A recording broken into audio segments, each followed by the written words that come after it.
Holt Mercer reached for the gate he'd left unlatched 11 years ago, and a small boy he had never seen held it shut against him. The boy could not have been more than 7. He kept the latch closed with one sun-browned hand as if he had been told to, and Holt, who had ridden 140 miles back into Cottonwood Bend for one thing only, the bay gelding he'd left behind, found the gate painted, hinged and barred by a child asking who he was. "You lost, mister?" the boy asked. Holt looked past him at the yard. Nothing in it matched what he had left. The sagging lean-to was gone. In its place stood a real barn, raw-boarded but square, with a hay door open at the top and a rope and pulley rig that somebody had thought hard about. There were fences that ran straight. There was a garden fenced off from the chickens, and the chickens were fat. A windmill he did not remember turned slow against a blue sky scrubbed clean of cloud.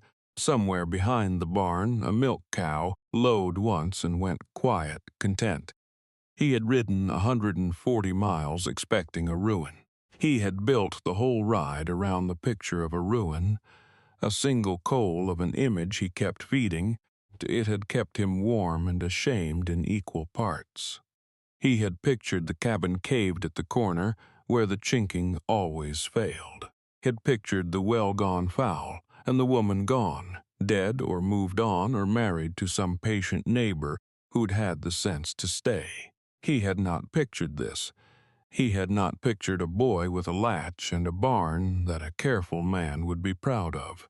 "I'm looking for the woman who lives here," Holt said. "Susanna Reyes. This her place?" The boy's face did something careful then, older than 7. "It's our place," he said. "Mama and me and Della and the baby. You want her, you wait there."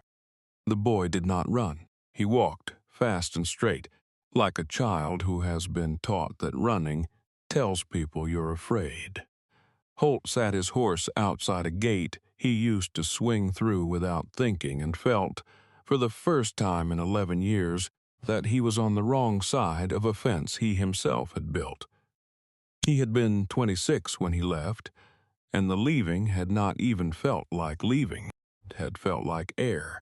There had been a debt in Tucson that wore a man's face and carried a gun, and there had been Holt's own restlessness, which wore no face at all and was worse. Susanna had been carrying their first child and had not yet begun to show. He had told himself that the kindest thing a man like him could do was put distance between his trouble and a woman who deserved better than trouble. He had told himself a great many kind things on the road out.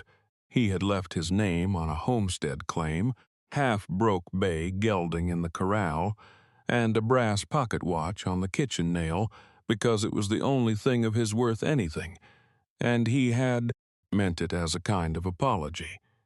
Then he had ridden south and not looked back, and the not looking back had taken 11 years, because that is how long a coward can keep his neck turned if he works at it.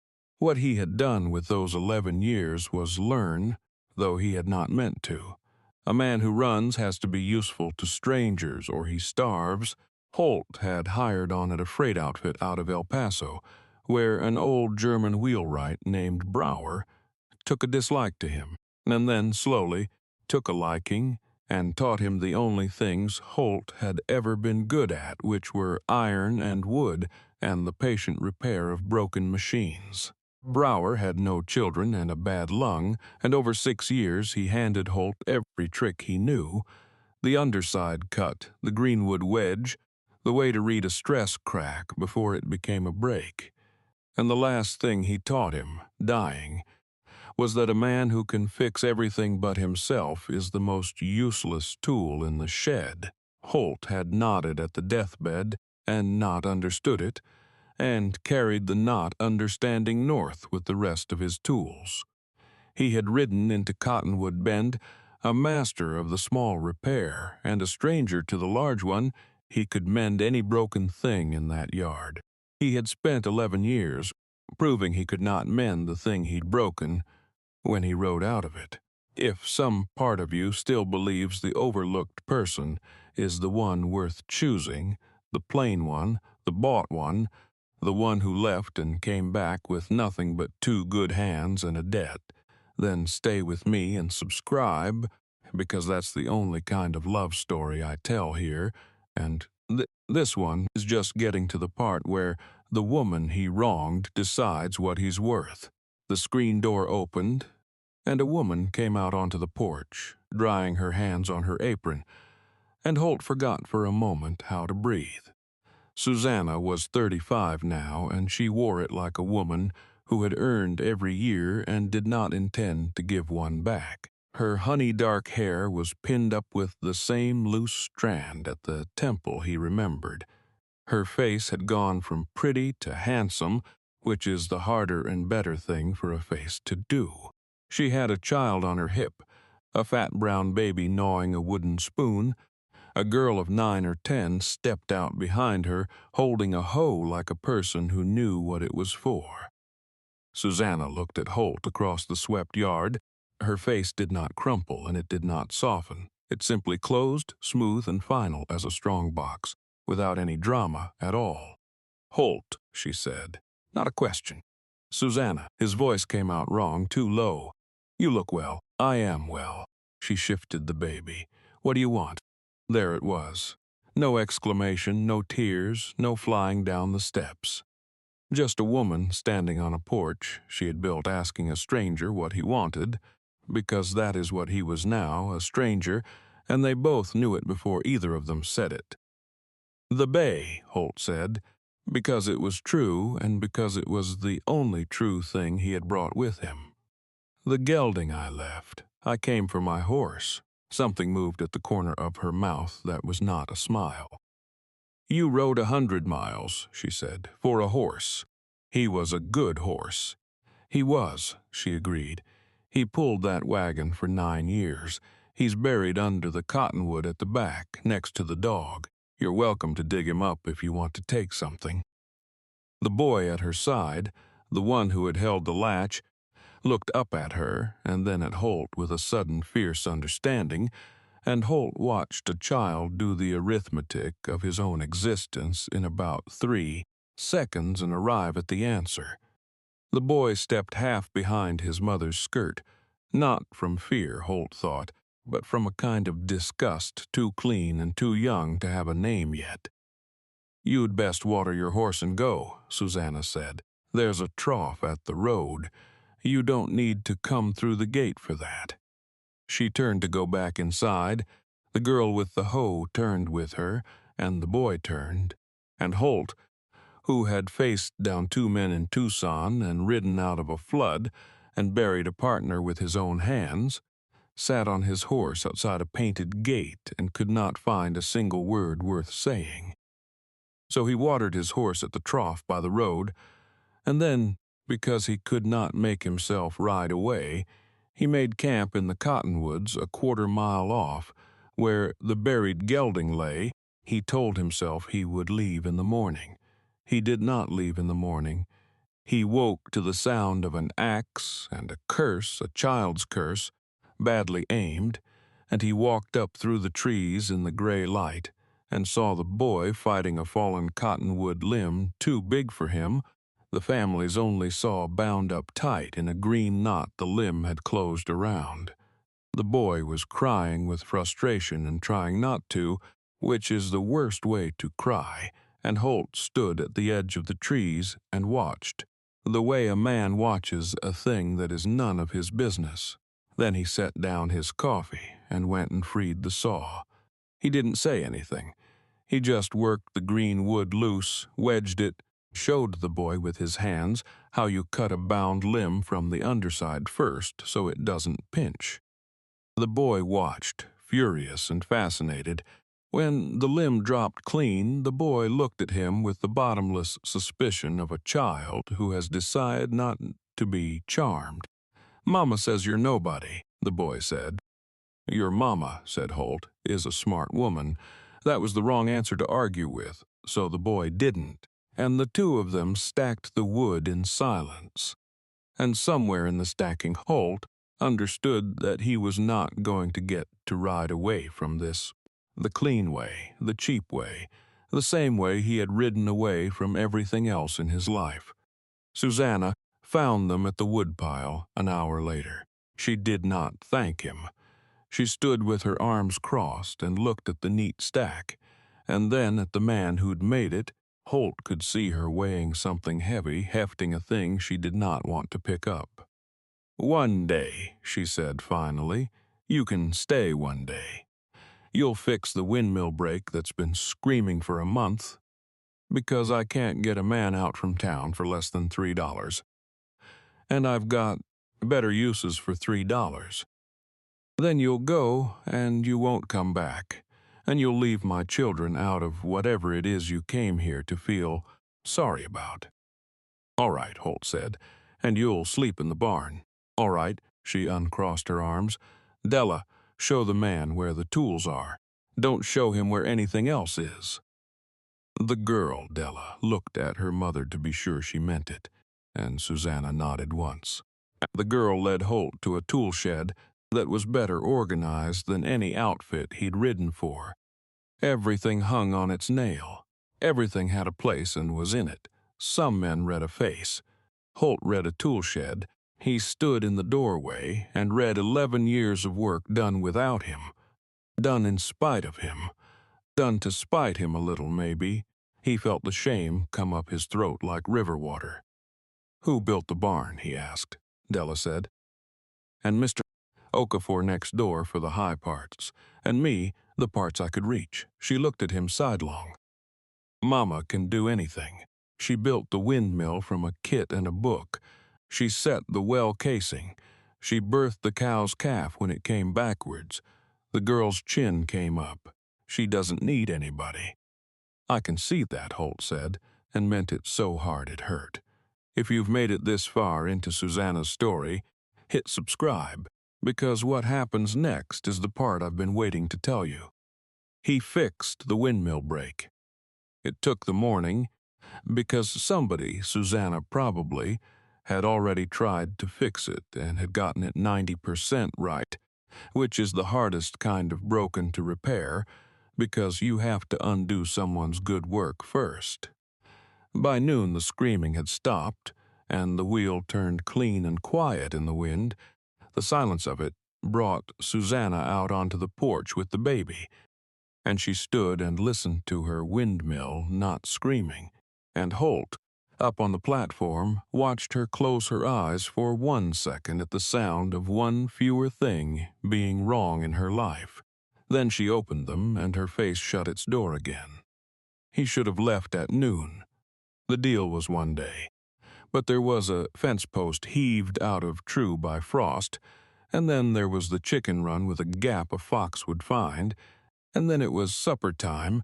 The deal had said one day, and the day was not over, so he kept finding things, 'cause a man who is good with his hands and bad with everything else will fix anything in front of him, rather than feel what's behind him. In the afternoon, a neighbor came over the rise on a gray mule, a broad-shouldered black man in a flat straw hat with sawdust still on his sleeves, and he pulled up at the gate and looked at Holt like a man looking at a snake he'd taken for a stick. This was Mr. Okafor, who had helped raise the high parts of the barn, and he had clearly heard already. Because a valley hears everything by noon, exactly who the stranger fixing the windmill was. "You're the watch," Okafor said. It was not a friendly thing to be called. "I'm the watch," Holt agreed. Okafor sat his mule and considered him. He was not a man who wasted words, and what he did with the ones he spent was careful. "I helped her raise that barn," he said. "Took us 11 days. She worked harder than me, and I'm twice your size. Day we set the ridge pole, she stood up on the plate with the baby tied to her back, because there was nobody to hold it, and she set the pole. He let that sit. I just want you to know what you missed, not for your sake, so you don't get to tell yourself any pretty stories about coming home to help. There's nothing here needs your help. There's only things here you can fix. which is a different thing, and don't you confuse them. Then he clicked his tongue at the mule and rode on to the house to pay his respects to Susanna. Holt stood at the windmill with the wrench gone cold in his hand and understood that he had been weighed by a man he'd never met and found exactly as wanting as he was. At supper they did not invite him in.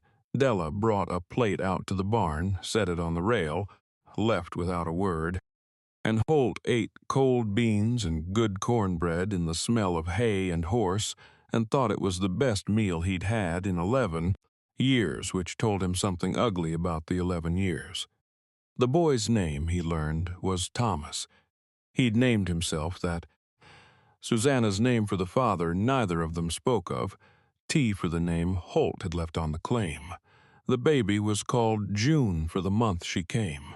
Della was Della for Susanna's own mother, dead now, who had not lived to see the barn, but had sent the money that bought the windmill kit. Holt collected these facts like a thief casing a house, hating himself, unable to stop, because every fact was a brick in the wall of the life he had not been part of, a good life, a whole life, a life with no Holt-shaped hole in it at all. That was the thing that undid him, eating cold beans in the dark. He had ridden up expecting to find his absence had ruined them.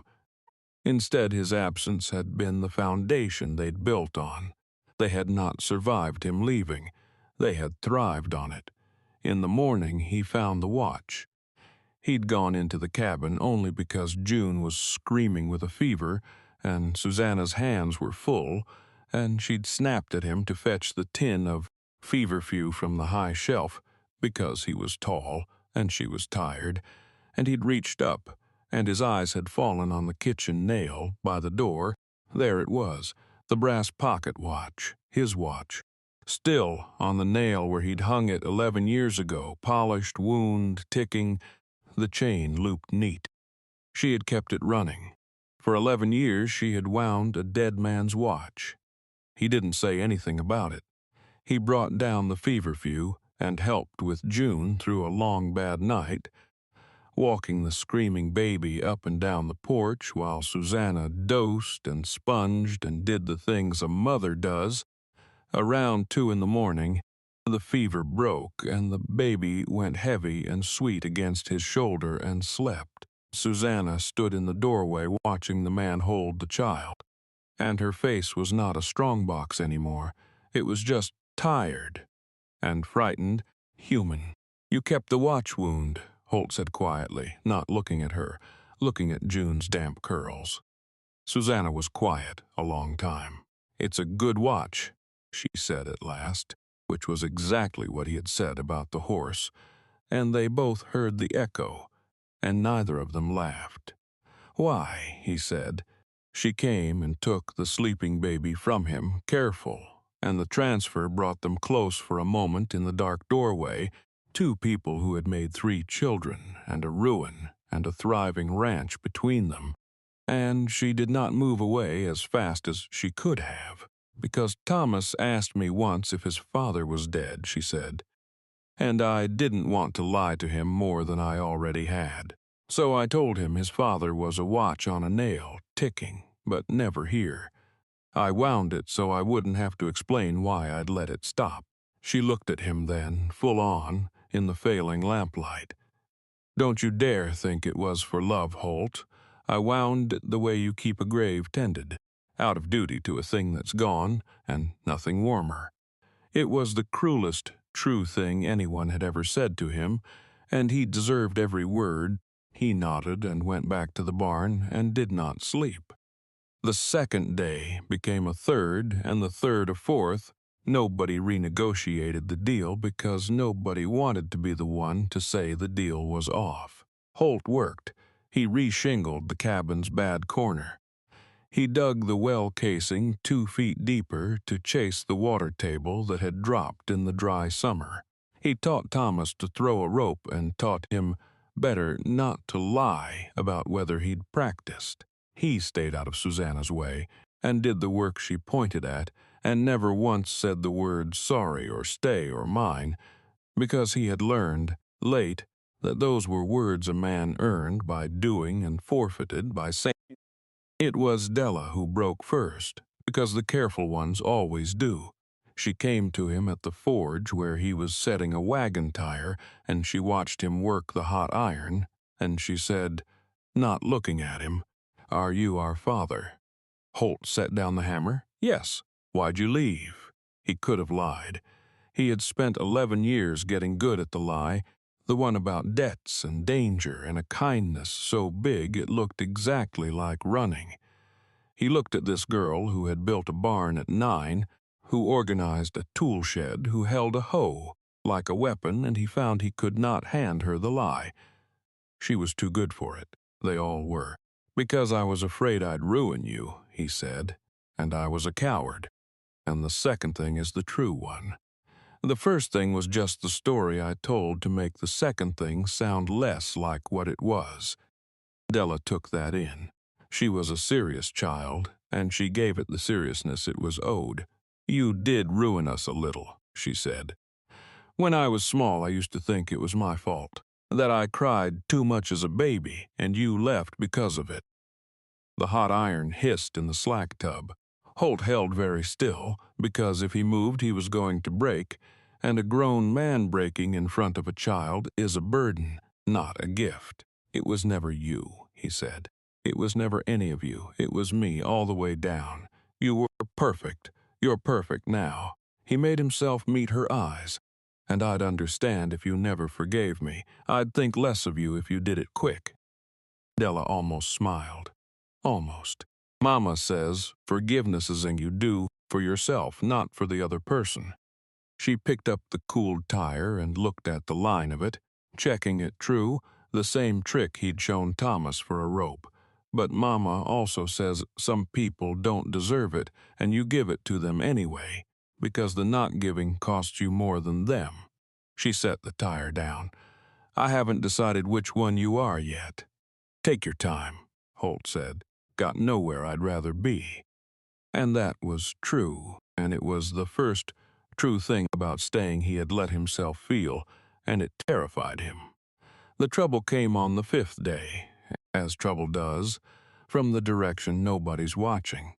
A man named Eli Brandt rode up to the gate with 2 hired hands and a paper, and the paper said the homestead claim had lapsed for non-improvement and non-residency of the named claimant, one Holt Mercer, 11 years absent, that Brandt had filed on it and bought up the lapsed claim from the land office for $40, and that the woman and the children squatting on it had 30 days to vacate. Susanna read the paper twice. Holt watched her read it and watched her go very still and very white around the mouth, and he understood with a lurch of pure shame that this, too, was his fault. The claim was in his name. He had never filed the residency. For 11 years his absence had been as a sword hanging over a roof he'd never slept under. Now a man named Brandt had reached up and cut the thread. "This is my land," Susanna said. "I built every fence on it. I dug the well. I improved every inch of it for 11 years. In his name," Brandt said, not unkindly, tapping the paper. "Improvement by the claimant, ma'am, or his lawful family, and the claimant's been gone since before your boy was born. There's no claimant here." He looked at the barn, the windmill, the fat chickens, and Holt saw the man's eyes do a quick, greedy sum. Because Brandt had not filed on a ruin. He'd filed on the best improved quarter section in the valley, improved for free, by a woman the law would not let own her own work. 30 days, Brandt said. "I'm sorry for it. But the law's the law." He turned his horse. And Holt Mercer, who had spent his whole life learning how to leave, stepped forward to the gate and opened his mouth to do the one useful thing his miserable absence had left him the standing to do. "I'm the claimant," Holt said. Brandt reined up. "Say again, Holt Mercer, the named claimant. I'm him." He walked through the gate and stood in the road in front of the man and his 2 hired hands, and he was not afraid, which surprised him, because he had been afraid of so many smaller things for so long. "I've been resident since the spring. There's the barn I built." He pointed at a barn he had not built and did not blink. "There's the well I dug. There's my wife and my 3 children. You'll want to check your dates with the land office, Mr. Brandt, because a claim's not lapsed. If the claimant's standing on it, improving it, I've been standing on it a good while. It was a lie. Most of it was a lie. The barn was Susanna's, and the well was Susanna's, and the children had built themselves out of her courage while he ran. But the law, the stupid blind law that would not let a woman own the ranch she'd raised from dirt, would let a worthless, absent husband sign it all back to her with a single residency he was willing to swear to. Holt had spent 11 years learning he was good for nothing. It turned out he was good for exactly one thing, and it was this: he would have crossed 100 more miles to do it. Brandt looked at him a long moment. He was not a stupid man, and he could smell the lie. But he was a careful man, too, and a lawsuit against a present resident with a wife and children and a witness in every neighbor was a different and uglier thing than evicting a woman the law called a squatter. "We'll see what the office says," Brandt said, and rode off. And the road off had the sound of a man who already knew he'd misjudged the odds. Susanna came down off the porch, slow. The children had crowded the gate behind her, all 3, even June on Della's hip. The whole family stood and looked at the man in the road who had just lied to a land speculator on their behalf. The silence had a different weight to it now. "You'll have to make it true," Susanna said. Her voice was strange. "What you said. You'll have to file the residency, and you'll have to stay long enough for it to hold, or he'll be back. Next time he'll bring a surveyor and a marshal and proof you weren't here." "I know," Holt said. "Years, Holt, not days. You'll have to be here for years." "I know. And at the end of it, the land's still in your name, not mine, because the law's a fool. You understand what I'm asking. I'm asking you to own my ranch so that nobody can take my ranch." Her jaw worked. "Built it so I'd never need a man again. And now the only way to keep it is to need one. Put it in the children's names the day the law lets you," Holt said. "Put it in Della's. Put it in all 3. I don't want it.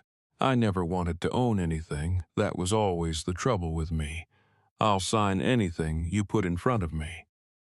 But I'll stay, and I'll make it true, and you'll never have to be afraid of a man with a paper again, because I'll be the man with the paper, and I belong to you." It was the longest speech of his life, and it cost him everything, and when it was done, he stood in the road, feeling stripped to the bone. Susanna looked at him with her arms full of the baby they'd made, and her 2 older children pressed to her skirts, and she gave him nothing back. Not yet. She was too smart to open her hands for a speech. She had been promised things by this man's mouth before. "We'll see," she said, which was exactly what Brandt had said. And Holt almost laughed, because he understood he was being put on the same probation as a land thief, that it was fair. But she did not send him to the barn that night. She did not invite him to the house either. She just did not send him away. And a man who has been sending himself away his whole life knows the size of that mercy. He made it true. That was the part nobody tells you about. The long, unglamorous middle, where a man proves a thing by sweat instead of speeches. He filed the residency in town with Brandt's own clerk as a sour witness. He stayed through the fall and the brutal, hard winter when the snow came over the windowsills and the 4 of them and the 1 of him huddled around. The stove and Holt told stories of the South to keep the children's minds off the cold. Susanna corrected his lies in front of the children because she would not let him be a hero in her house on credit. The first real test came in February, in the worst storm of that winter, the kind of storm that kills a careless family in a single night. The wind came down out of the north and found the one weakness in the cabin's defenses, which was the stovepipe, packed with snow and ice until the fire began to smother and back its smoke into the room. Holt woke to June coughing and to the blue-bad smell of a fire drowning. For one black moment he was 26 again and useless and looking for the door. Then Brower's voice came up out of the dead, the underside cut, read the stress before the break, and he was a man with hands again. He went up onto the roof in the screaming dark with a rope around his waist that Thomas held braced inside the window. 11 years old and white-faced and absolutely steady, Holt cleared the pipe with a length of stiff wire and his own frozen fingers while the storm tried to take him off the roof and into the dark. When he came down, scoured raw and shaking, the fire had caught clean, and the room was warming, and Susanna was holding all 3 children in the light. And she looked at him over their heads, and she did not say thank you, because she still would not, but she pointed at the chair nearest the stove, which was hers, and she said, "Sit there. You've earned the warm chair tonight." That was more than thank you, and they both knew it. It nearly didn't hold even so. In the gray morning, with the storm blown out and the snow waist-deep and beautiful, Susanna found him saddling the bay's grandson in the barn, his old saddlebag packed, every door in her face slammed shut at once. She thought he was running. Of course she thought he was running.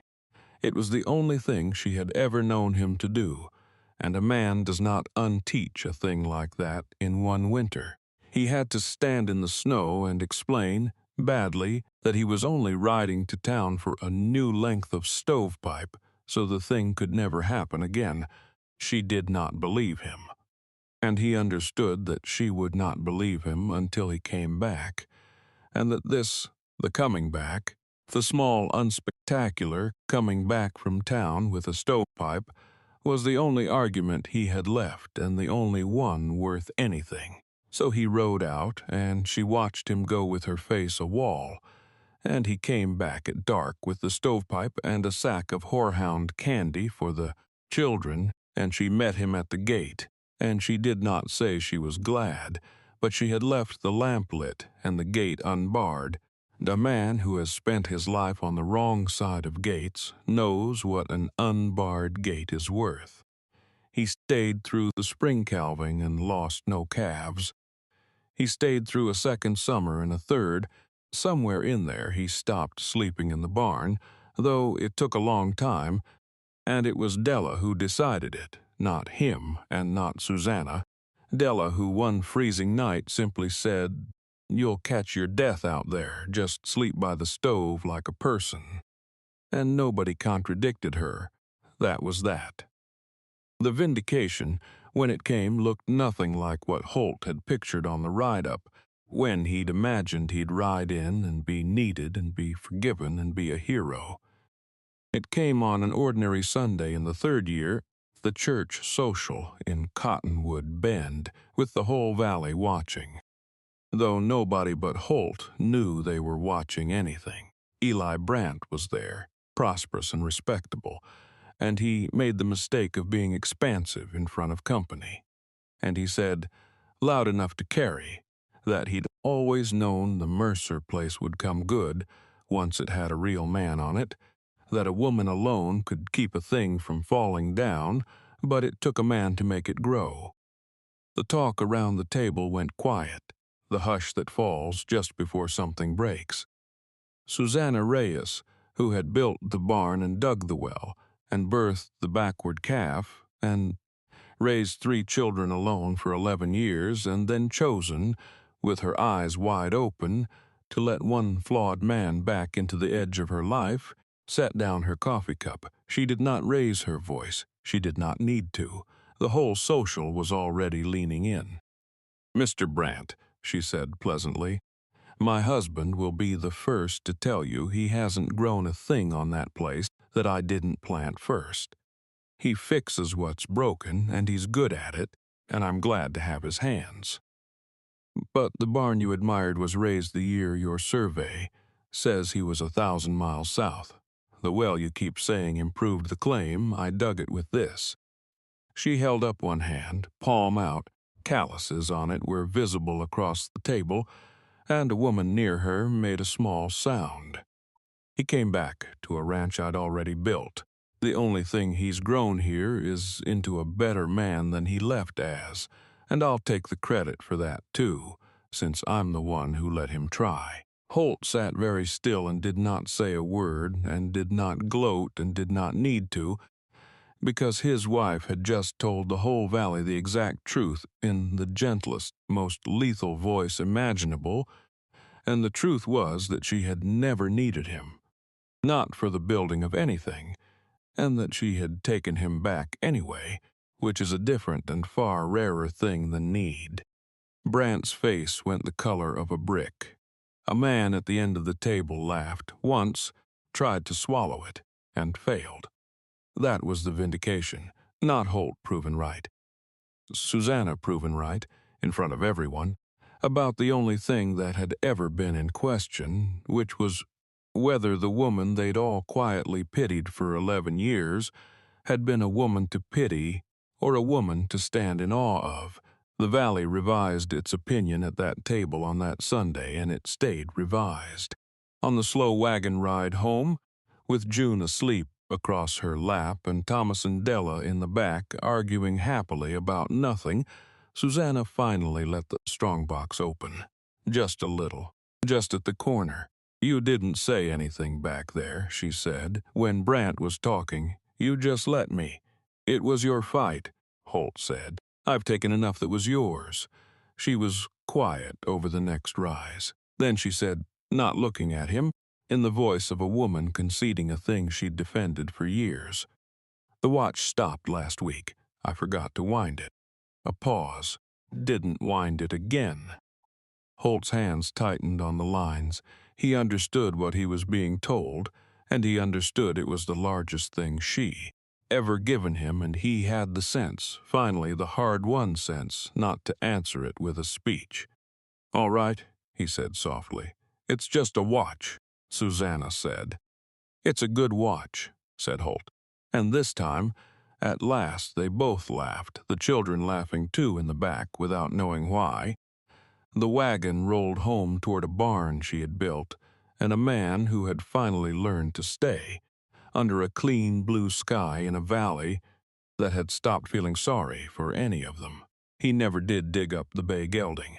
Some things you leave buried under the cottonwood and let be. But he carved a new watch case for the old works out of black walnut that winter, small, careful thing, and he set the watch back on its nail by the kitchen door, and it ticked there in the warm house. Now and then one of the children would wind it, not out of duty to anything gone, but only because they liked the sound of it ticking in a house that was full. Years later, when Della was grown and had a place of her own and a barn she'd built herself because her mother had taught her how, she kept a watch on a nail by her own door. Wherever you're watching this from tonight, if there's a thing in your house that ticks for someone who came home late, tell me where you are in the comments, and I'll think of you when I wind mine. Some men leave because they're afraid of ruining a good thing. The braver ones come back and let the good thing decide. So I'll leave you with this. If a man who threw it all away rode up to a gate you'd built without him, would you bar it and call it justice, or open it and call it grace, knowing both of you might be right?